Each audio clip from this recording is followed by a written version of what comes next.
చౌడేపల్లి మండలం బోయకొండ క్రాస్ వద్ద ఉద్రిక్తత నెలకొంది. టీడీపీ వైసీపీ నేతల మధ్య ఘర్షణ చెలరేగింది. ఈ ఘటనలో ఇరు వర్గాల కార్యకర్తలు రాళ్లు రువ్వుకున్నారు.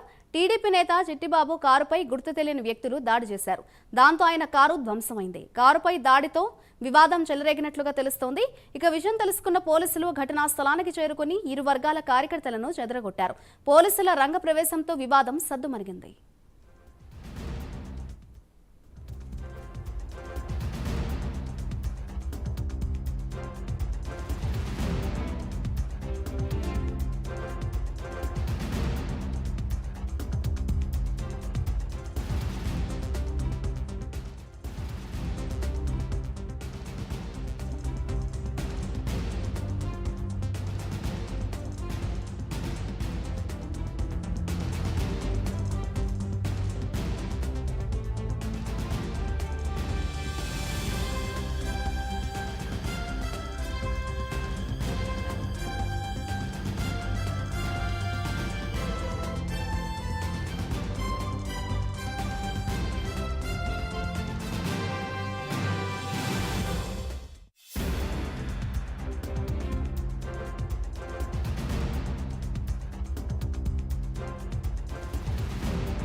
చిత్తూరు జిల్లా చౌడపల్లి మండలంలో ఉద్రిక్తత చోటు చేసుకుంది. ఇదే అంశంపై మరింత సమాచారాన్ని మా ఏపీ బ్యూరో చీఫ్ తిరుపతి రాజు అందిస్తారు. తిరుపతి రాజు, చెప్పండి. చిత్తూరు జిల్లా చౌడపల్లి మండలంలో ఉద్రిక్తత చోటు చేసుకున్నట్లుగా తెలుస్తోంది.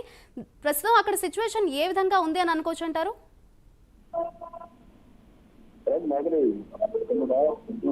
చౌడపల్లి మండలం బోయకొండ క్రాస్ వద్ద ఉద్రిక్తత చేస్తుంది. నిన్న అర్ధరాత్రి టీడీపీ నేత చిట్టిబాబు కారు పైన కొంతమంది కుటుంబ వ్యక్తులు దాడి చేశారు. అయితే దాడి చేసినటువంటి విషయం తెలుసుకున్నటువంటి టీడీపీకి సంబంధించినటువంటి కార్యకర్తలు, వైసీపీకి సంబంధించినటువంటి నేతలు పరస్పరం వచ్చినటువంటి పరిస్థితి. మరి ఈ నేపథ్యంలోనే కారుపై దాడితో వివాదం తలెత్తింది. సో ఈ నేపథ్యంలోనే టీడీపీ అలాగే వైసీపీకి సంబంధించినటువంటి క్యాడరు రాళ్లతోటి పరస్పరం దాడులకి పాల్పడినటువంటి పరిస్థితి. ఈ ఘటనలో ఇరు పార్టీ నేతలకు కూడా గాయాలైనటువంటి స్థితి.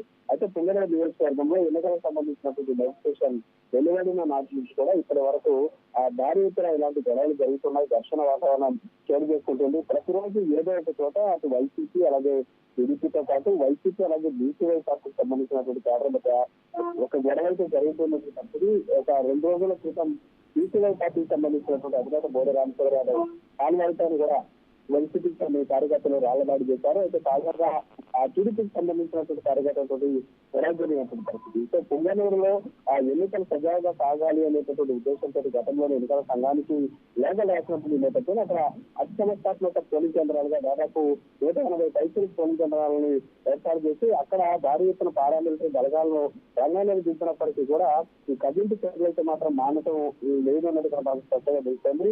ఈ నేపథ్యంలోనే 2 వర్గాలకు సంబంధించినటువంటి ఆ నేతలు పరస్పరం దాడులు చేస్తున్నటువంటి నేపథ్యంలో ఒకరికి కొంతమంది తీవ్ర గాయాలయ్యాయి, ఒకరికి రక్తగాయాలు కావడంతో అతని హాస్పిటల్ తల్లికి ప్రస్తుతానికి చికిత్స అందిస్తూ ఉన్నటువంటి సిచ్యువేషన్. ఘటనకు సంబంధించి పోలీసులు కూడా విచారణ జరుపుతున్నటువంటి సిచ్యువేషన్. Thank you Raju.